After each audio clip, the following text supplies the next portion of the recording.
आज पुन्हा मरता मरता वाचले. हे घर, घरातली माणसं मला कायमची लाथाडणार होती, पण पुन्हा यावेळीसही माझ्या नशिबाने माझी पाठराखण केली. सगळा डाव उलटूनही दान पुन्हा माझ्याच पदरात पडलं. पण आता या गोष्टीला इतकं लाईटली घेऊन चालणार नाही. सगळ्या बाबतीत वेग वाढवला पाहिजे. प्रिया मोहिते, पुन्हा फक्त आणि फक्त नशिबाच्या जोरावर या घरात टिकून आहात तुम्ही, हे लक्षात ठेवा. काय हवं आता? तू काही बोलायला आला असेल तर प्लीज, मला काही ऐकायचं नाही आहे. मंजिरीला तुला भेटायचंय. ती स्वतः वर येऊ शकत नाही कारण डॉक्टरांनी तिला. मी येते. तुझं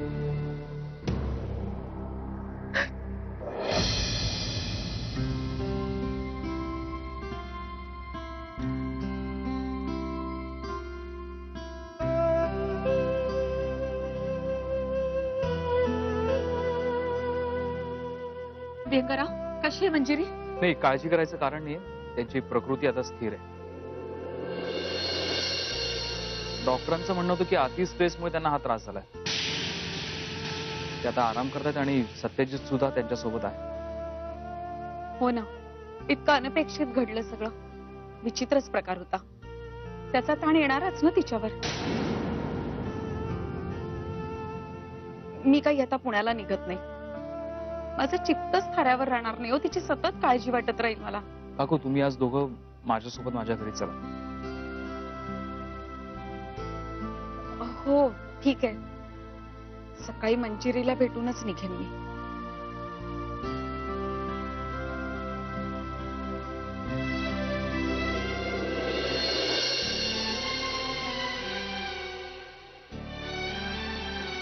मंजिरी,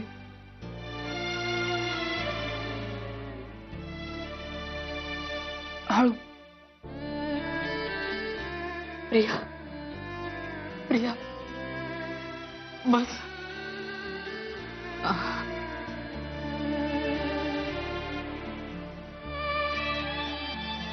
म्हणजे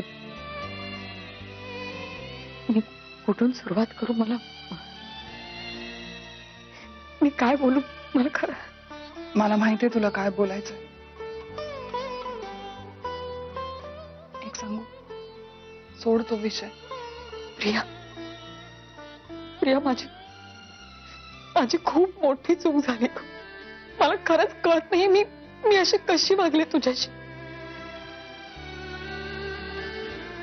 मला माहितीये आजपर्यंत तू मला प्रत्येक वेळी साथ दिलीस. प्रेमाने, मायाने प्रत्येक वेळी माझ्या पाठीशी उभी राहिलीस. आणि ज्यावेळी तुला आधाराची गरज होती मी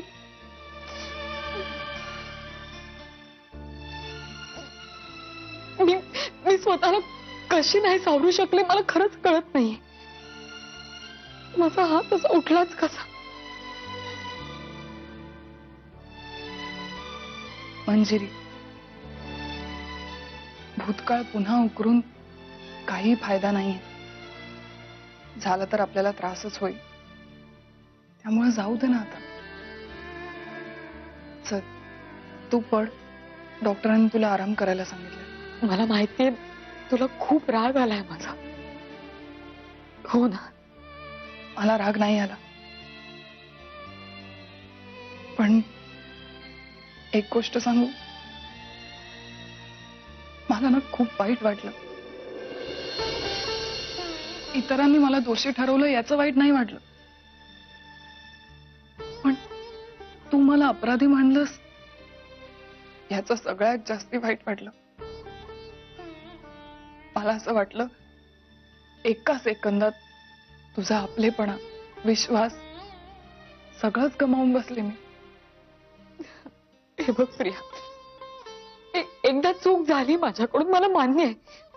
पण मी तुला सांगते, इथून पुढे माझ्याकडून अशी चूक कधीच नाही होणार. खरंच. हा शब्द आहे माझा तुला. उद्या अख्खं जग तुझ्या विरुद्ध उभं राहिलं ना, तरी मी मात्र तुझ्या बरोबर कायम असेल. खरंच, प्रॉमिस.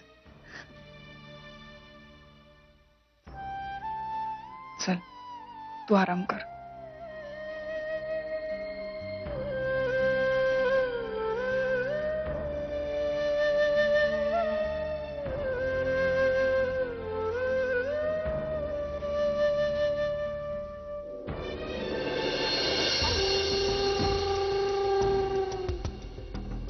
ओके ओके सगळं ओके बसा बसा बसा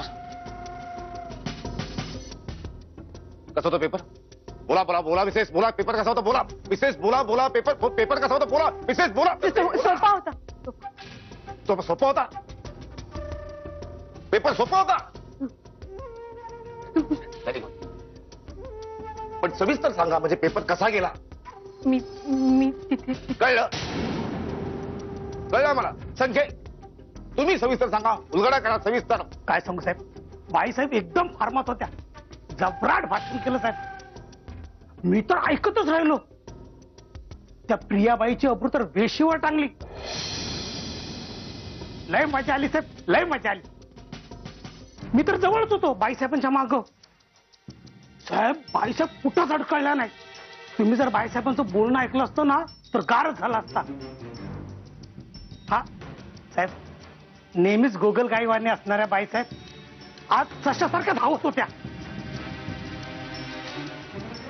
संजय सांगा ही किमया कुणाची तुमचे साहेब हट. चुकीच्या गोष्टींचे श्रेय आम्ही घेत नाही सेकंड ऑप्शन तांबडे बाबांची तो आशीर्वाद आम्ही किमया म्हणतोय थर्ड ऑप्शन नाही माहित साहेब मला नसणारच माहित अहो, ही किमया मुधोळकर कोचिंग क्लासेस आणि होळकर ट्युटोरियल्सची आहे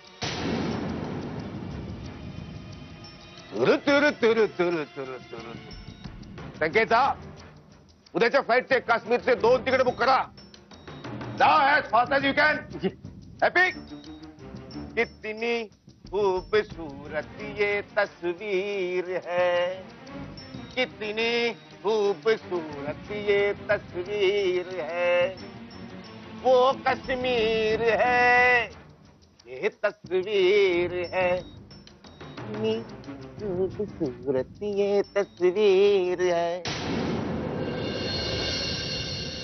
या 2 महिन्याच्या प्रेग्नंट असतानाच मी तुम्हाला समजावलं होतं की मिसेस मुधोळकरांची प्रेग्नन्सी खूप कॉम्प्लिकेटेड आहे खूप जपावं लागणार आहे त्यांना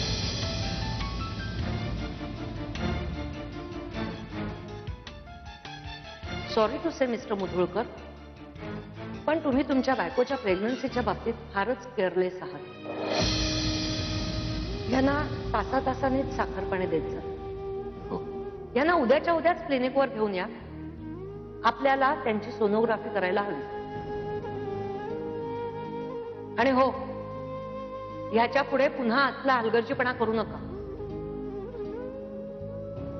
ठीक आहे काळजी घ्या येते मी घेतो असू दे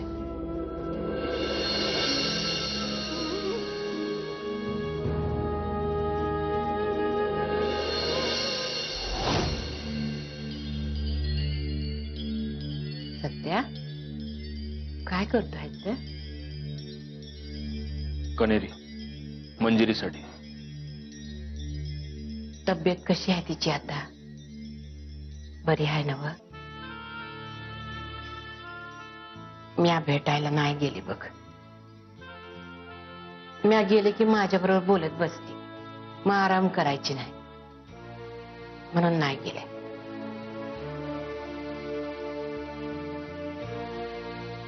आरामच करते ती आता आरामच केला पाहिजे तिने आता आजी मंजिरीला काही होणार नाही ना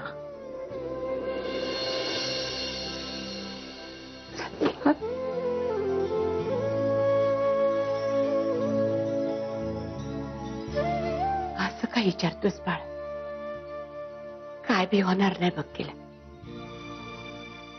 समजा ठीक होईल अरे एवढी मोठी मोठी संकट आली आपल्यावर पहाडासारखा सामोरी गेलाच नव्हतं त्याला आता छोट्याशा गोष्टीसाठी आज व कशातही काढतोय रे बाबा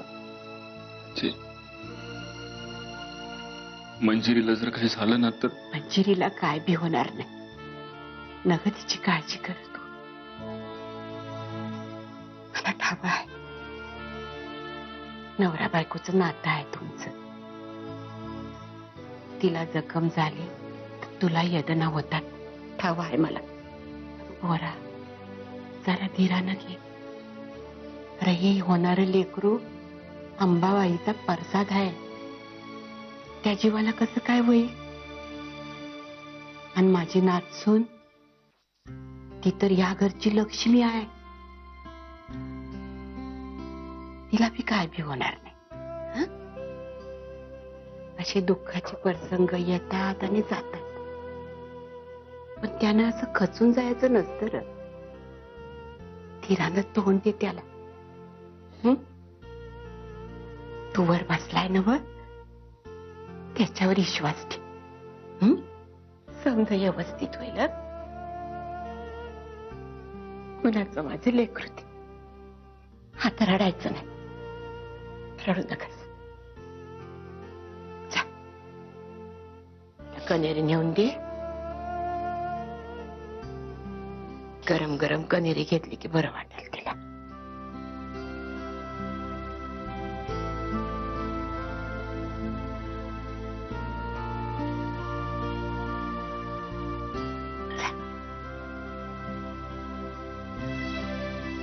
काळजी करू नकास. हं? कसं वाटतं आता? आता ठीक आहे. प्रिया, सुहास येऊन गेला आणि मला भेटला सुद्धा नाही. मंजिरी, वाईट नको वाटून घेऊ. तो आला होता तुला भेटायला. मला वाटतं तू झोपली होतीस. तो कालच्या प्रकरणाबद्दल माफी मागायला आला होता. मग तू तू माफ केलंस ना त्याला?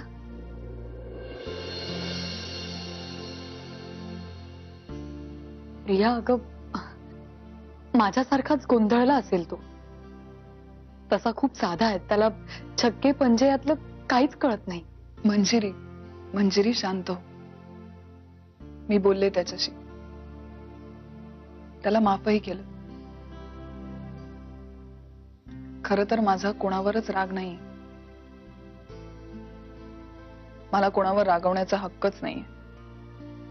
जिथे माझंच नशीब फुटकंय तिथे मी कोणाला काय दोष देणार? प्लीज प्रिया, हे असं का बोलतेस तू? मला खरंच खूप वाईट वाटतं या सगळ्याचं. सॉरी. I am sorry. नाही बोलणार आता.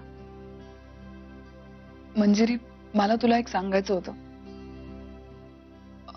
मी आणि सुहासने असं ठरवलंय की आमचं लग्न लवकरात लवकर आटपायचं. नाही नाही, आधीच साखरपुडा एवढ्या घाईघाईत झालाय. तुझं लग्न सागर संगीतच होणार आहे प्रिया. मंजिरी, माझा साखरपुडा सागर संगीतच झाला. सगळंच झालं की. जे व्हायला हवं होतं तेही, आणि ज्याची कल्पना सुद्धा नव्हती तेही. प्रिया, आपण हे सगळं नंतर बोलूया का प्लीज? इनफॅक्ट माझं तर असं म्हणणं आहे की हे आपण पुन्हा कधीच नाही बोललो तर जास्त बरं. जे व्हायचं होतं ते झालं. चला मंजिरी, कणेरी पटपट संपवा.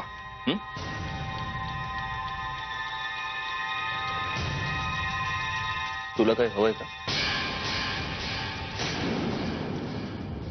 तिकडे तिकडे तुझी मंजिरी वहिनी आली. तुला इकडे खेळणं सुचतोय रे. काय काम आहे ते बोल ना. हा, कामाचं म्हणशील तर बघ कसं आहे पोरा. तुझ्या मंजिरी वहिनीला काय आजार झालाय, कशामुळे झालाय, खबर काढ की. खबर काढून तुला सांगू?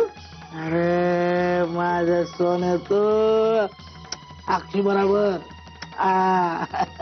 पण त्या बदल्यात तू काय देणार मला? आईला बापाचं कार्ट शोभतोस. मी तुला सिनेमा दाखवीन ना नवा आलेला. नक्की? नक्की. जा जा, खबर काढ. जा पळ. माझं पोरग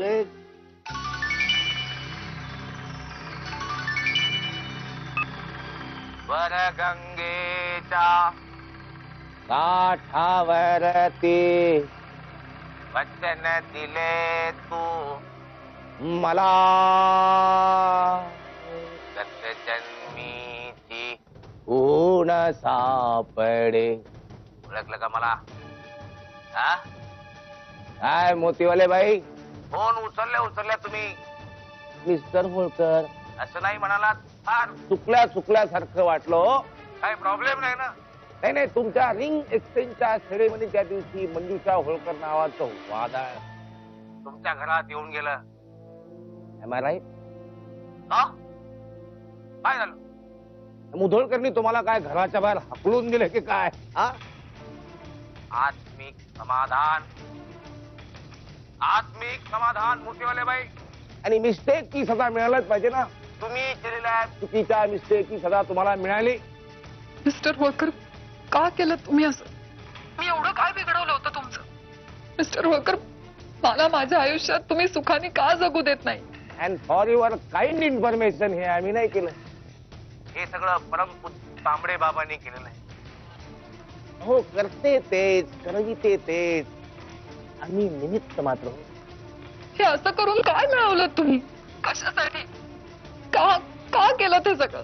आणि मोतीवाले बाई, तुम्ही कशाही वागलात ना, प्यार दीवाना होता है, ताना होता है, हर खुशी से हर गम से बेगाना होता है. कळलं ना? तुम्हाला तिकडे काही अडचण असेल, डिफिकल्टी, प्रॉब्लेम असेल, ताबडतोब इकडे या. आमच्या घराचे डोअर तुमच्यासाठी कायम ओपन आहेत. Always open. आपला नारींसाठी एकच तारणहार, दादा होळकर. आमचा विश्वास आहे. अहो, या कोल्हापुरात आपला नाऱ्यांसाठी एकच वादा, होळकर दादा. व्हेरी काइंड इन्फॉर्मेशन मोतीवाले बाई. आमच्या मिस्ट्रेसनी आमच्या विरुद्ध पोलिसात कंप्लेंट केली होती. FIR NC. आम्हाला माहित काय केलं होतं ते. पण मंजुषा होळकर पोलिसात गेल्या होत्या तक्रार करायला. एकदा नाही, दोनदा. तरी आम्ही त्यांना मानाने सन्मानाने परत घरी आणलं. दादा होळकरची पद्धत आहे. मलाही अडचण असेल, परेशानी असेल काही, कधी या. Doors are always open. कारण एकच वादा, होळकर दादा.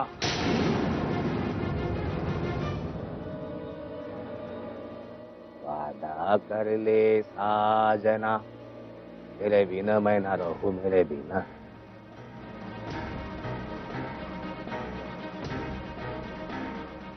वादा रहा. माझी वाट लावायला निघालाय. 7 जन्म घ्यावे लागतील.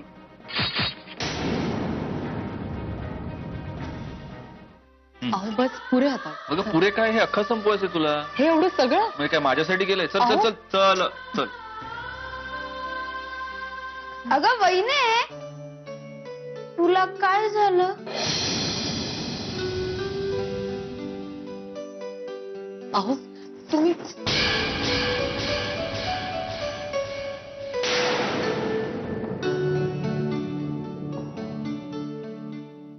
तुझ्या वहिनीची तब्येत सध्या बरी नाहीये. त्यामुळे असा आरडाओरडा करत या खोलीत यायचं नाही. बाहेर जाऊन खेळायचं.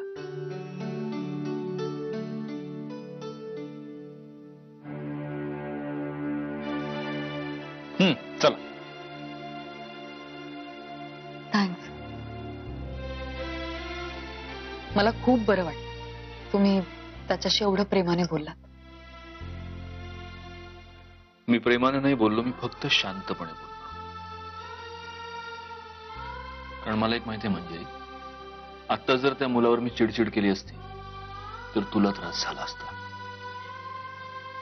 आणि मी त्या लोकांचा इतका दुस्वास नाही करत जितकं मी तुझ्यावर प्रेम करतो. कळलं? घे. पण एक गोष्ट लक्षात आली तुमच्या? नाही, तुम्ही बोलताना त्याला तुझी बहिणी असं म्हणाला. म्हणजे नकळतपणे का होईना, पण तुम्ही त्याला तुमचा भाऊ म्हणून.